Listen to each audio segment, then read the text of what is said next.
There once was a tower in the Black Forest of Württemberg where the sun dared not kiss its roof, and the trees grew so thick they muffled the screams from within. The physician who wrote it never saw Elias with his own eyes. There is a boy in the tower of Forkenrath, he wrote, who appears to grow younger by the year. He viewed the upkeep of the tower as an unnecessary expense. So in 1748, the boy was brought before him in the town square. People came from miles around to see him, but all who did were driven mad and died soon after. Some say it was the boy's fault. After all, he was rumored to have cursed the king's sister, Sophie Charlotte, upon meeting her.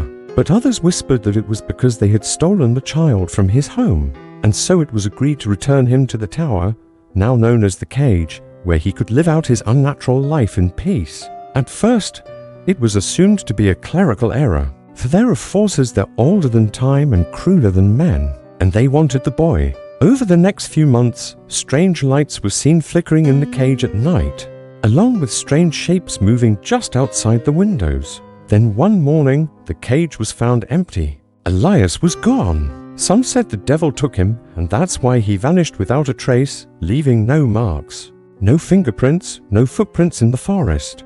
Others said the boy took himself, having bided his time until the door of the cage was left unlocked for the first time in decades. He walked out into the sunlight, leaving the nightmares of men behind him. But the entry was repeated annually, always by a different scribe, always the same. Or if you look very closely, see the shadow of a boy skipping rope in the moonlight. Just don't stay too long, lest you join him in the cage. Or worse, the child appears unchanged or younger. The child had been brought there by a widow named Lady Margarethe von Forkenrath, who had lost all 5 of her children to the sweat plague. Elias was not her son.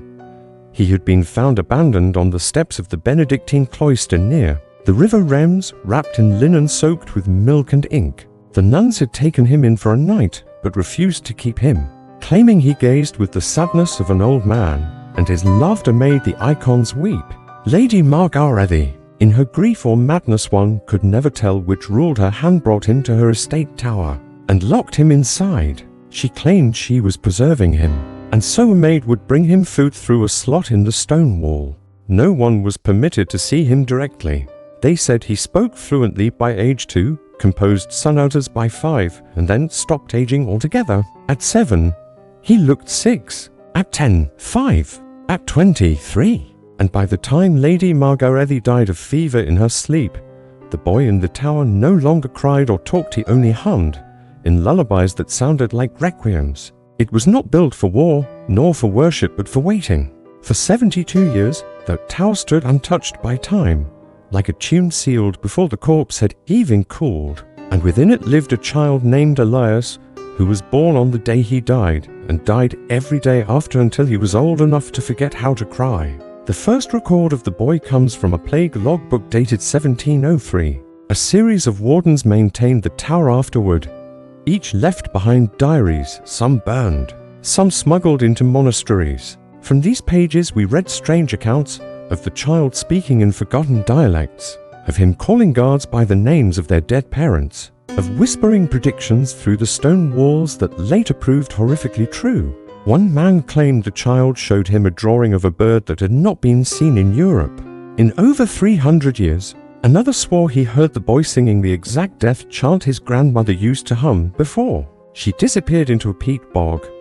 The most chilling account came from a warden named Franz Wolf, a failed theologian from Tübingen. In his only surviving letter, dated 1746, he wrote, "I do not believe the boy is aging backward. I believe he is remembering forward, when Frederick II came to power in 1746. But peace is a luxury not afforded to those who dwell in the Black Forest to this day." If you listen closely, you can hear him humming through the trees. Nearly 5 decades in the tower had done their work. The child's voice became rarer, his presence quieter, like a storm sinking into the sea. People said he began to forget the names of things. Apple, window, sky. They were older than the forest, older than the bones of the tower itself. One woman collapsed into ash before she reached the gate.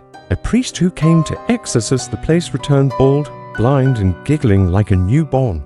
Still, The child remained. Still, he shrank.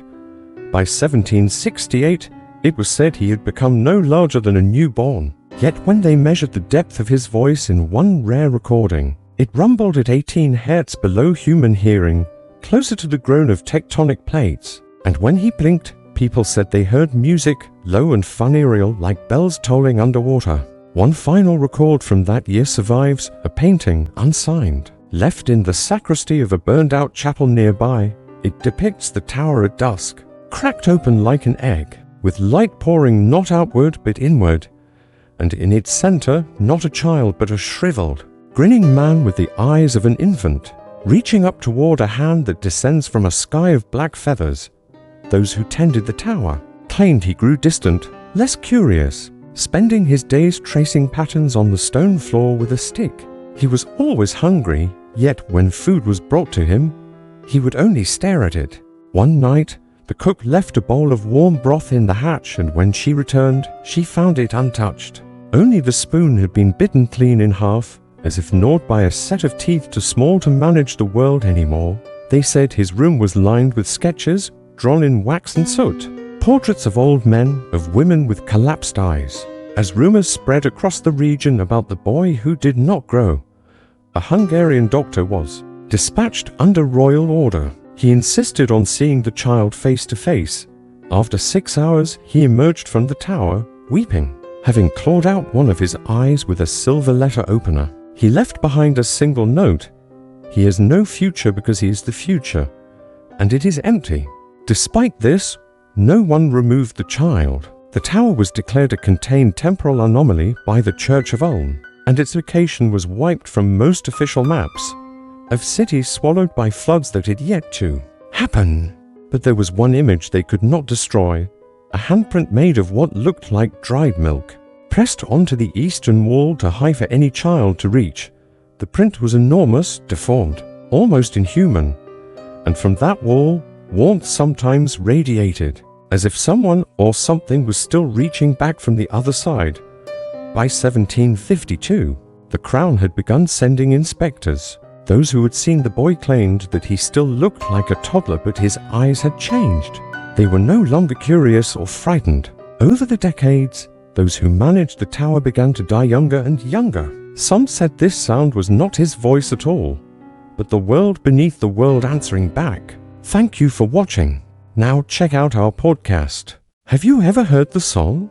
I have, though I was far too young for such things. My mother used to sing it to me, or maybe it was a lullaby that slipped into my dreams. Its melody both entrancing and unsettling, full of minor chords and major key changes that left me with goosebumps. In 1771, lightning struck the tower during a snowless blizzard. That he was what happens when grief takes root and refuses to decay. A soul so saturated with time that it began to unspool backward, trying to return to the only moment before the pain began. His very existence may have been the fever dream of a world terrified of forgetting the sound of its own birth. Whatever he was, one thing remains certain: no grass ever grew again where the tower stood.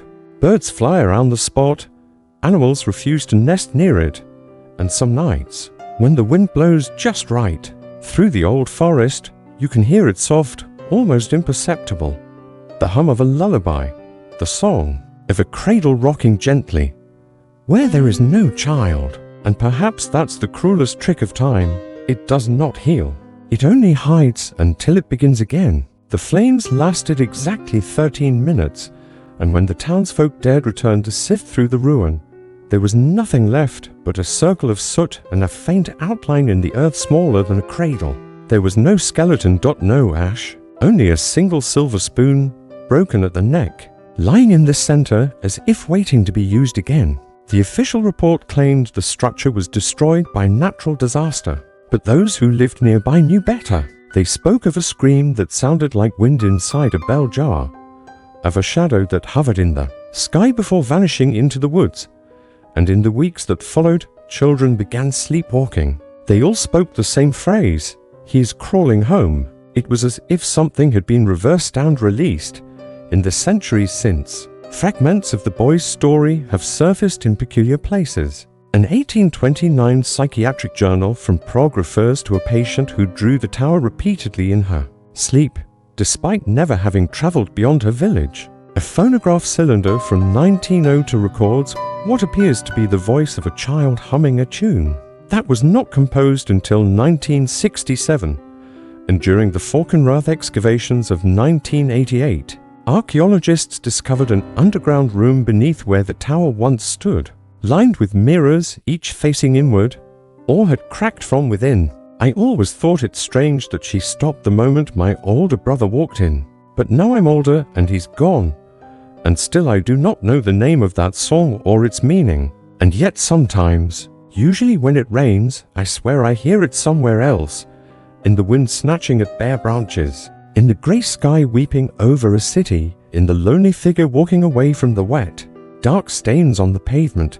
Inside, an orphan was cared for, fed and clothed, loved and cherished. His name was Elias, though some said it was Lilias or Lyles. He would have been 7 years old when it happened. The night before, a raging blizzard swept across the countryside, blanketing everything in snow. Yet the next morning dawned cold and clear. As the sun rose, it revealed the impossible. The tower was on fire. Perhaps the song is not a lullaby, but a dirge. For tonight we speak of a lullaby, one that is sung without a child in the cradle and without a mother at the bedside. In the small town of Ost, Germany, deep in the woods, there stood a tower, purpose-built, tall and proud. No one knows what became of the child. There are those who believe Elias was not a child at all but the memory of one.